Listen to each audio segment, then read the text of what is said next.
Hello, guys. So I'm going to explain a couple of things. The unconscious people will not understand it anyway, but I'm going to try. So there's the five pillars. I talk about four pillars, but it has become five, and those five pillars are really a better understanding of the universe you live in. So the first is spiritual awakening. The spiritual awakening is the realization you're not your thoughts. So you can be completely fine without thoughts. And that's important for your well-being, just in general for the mental, physical well-being, because otherwise it would not be important. Why care about awakening? If you're awake or not awake, it doesn't change the fact that consciousness is that which is here. Okay? So that's one thing. The second thing is, so I believe that spiritual awakening is being pushed too hard in terms of like importance. It is a major event, but it is not that as important as people think it is. It is more like the normal state of things. And the other is the unnormal state of things, the diseased state of things, you could say. So the second part is libido empowerment, understanding libido empowerment. Libido empowerment is the fact that your sacral chakra is your powerhouse, and this libido energy is always active, and the higher it is active, the more vitality you experience.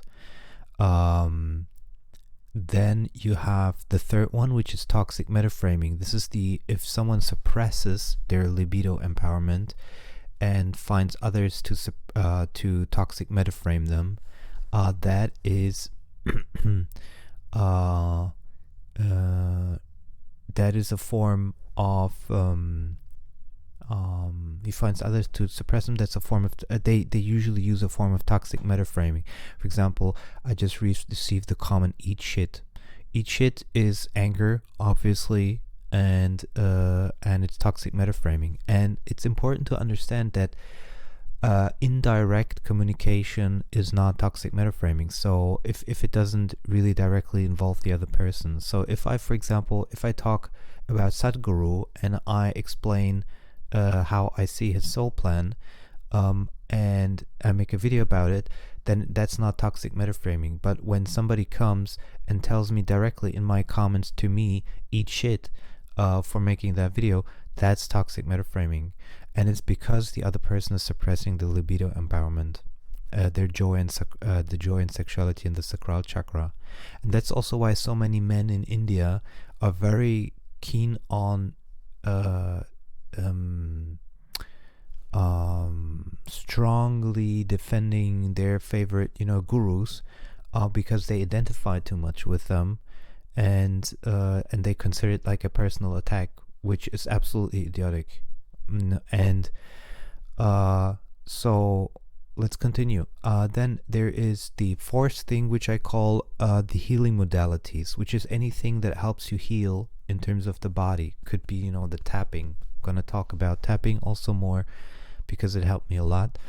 And then the fifth thing is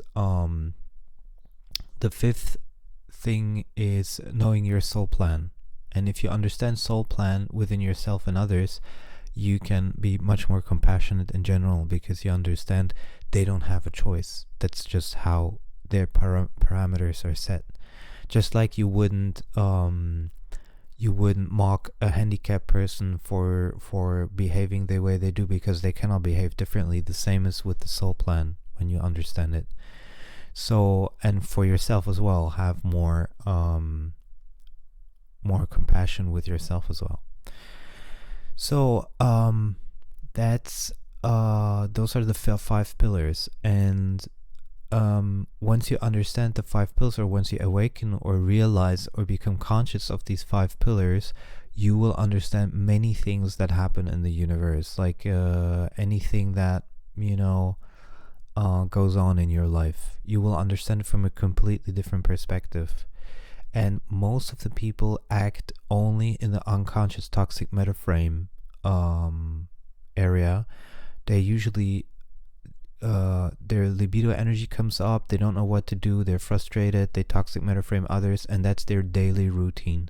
That's literally their daily routine. That's all it consists of. And once you become aware of libido empowerment, you can very consciously make decisions to bring joy and sexuality and probability of joy and sexuality in your life, and also, but at the same time, kind of detach from it through spiritual awakening. So you're kind of like enjoying this energy without suppressing it, and thereby you don't become so quickly jealous or envious of others. And it's truly a phenomenon to understand these things. And I realized that even the biggest gurus don't understand these things. They're mostly led by their sexual energies. That's why a lot of gurus have these downfalls, because there is this assumption that and they try to convey that they're so pure and blah blah blah, and then there comes a sexual scandal. But if you are very open about it, if you discuss it openly and people know what you're doing, like I'm a tantra master, I've done over 1,000 sessions with women, often also with 2 women at the same time, and if I talk about it very openly, then there's no confusion. There's no one like, oh, Yoniji, he does things, well, he says he's like only thoughts, but then he, does this and that. I always talk about it openly. And that's part of it, but that also includes toxic metaframing for many people, of course, because they'll be like, oh, he has like this great life and I don't have it. As long as I'm sitting in this room and not demonstrating it, it's like people are like, okay. But as soon as I speak about my knowledge, spiritual knowledge, which includes the observation of other people. For example, about Sadhguru, I'm saying that he's a clown in the manege, in the circus. I don't mean this derogative. I mean he likes to jump about in the manege, in the center of the circus, and he likes the attention. And that's literally everything that he does is in that regard. If you look at it very plainly, that's exactly what he does. He's like the magic trick clown in the center, and he never answers, or very rarely answers something directly. Or for example, there was this guy who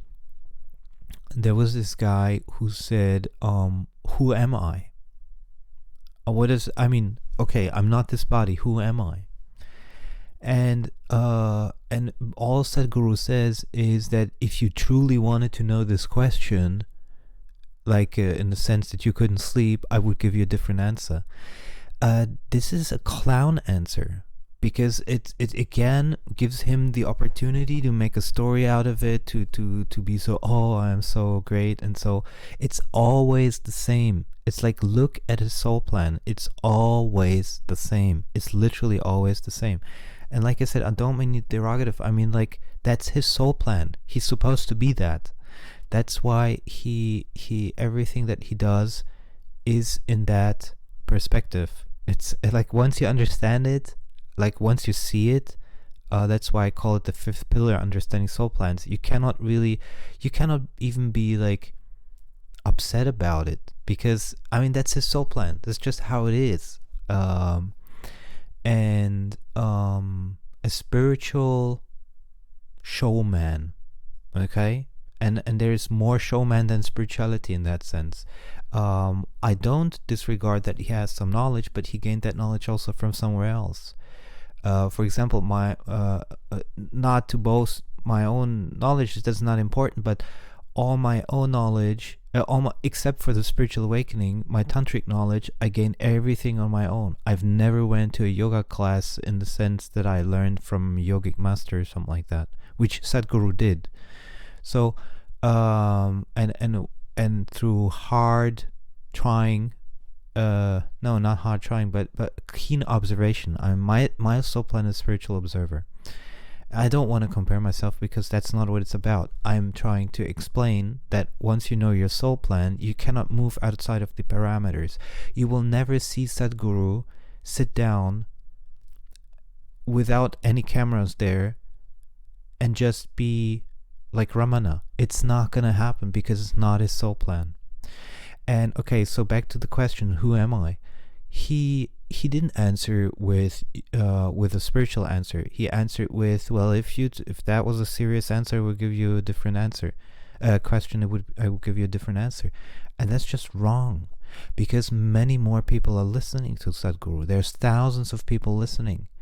If you're truly a spiritual guru, you would give the guy, and not only the guy but everyone else listening, a spiritual answer. But because he wants to play the clown, he needs to give an answer which everybody likes, everybody finds funny. Ha ha ha ha ha. What happens when a clown goes into the circus? Everybody starts laughing. What happens when Sadhguru goes and speaks? Everybody starts laughing. It's literally like that. And it's a little bit of aha, hey, the reaction of the crowd tells you everything about his plan. It's so easy. And that people are upset about that, I think, even proves the point a little bit. And there's many more spiritual teachers which their only mission is spirituality. So, but it's kind of like, if you truly have this who am I and you can't sleep because of the question, will you go to Sadhguru for the answer? I don't think so. So just put that out there.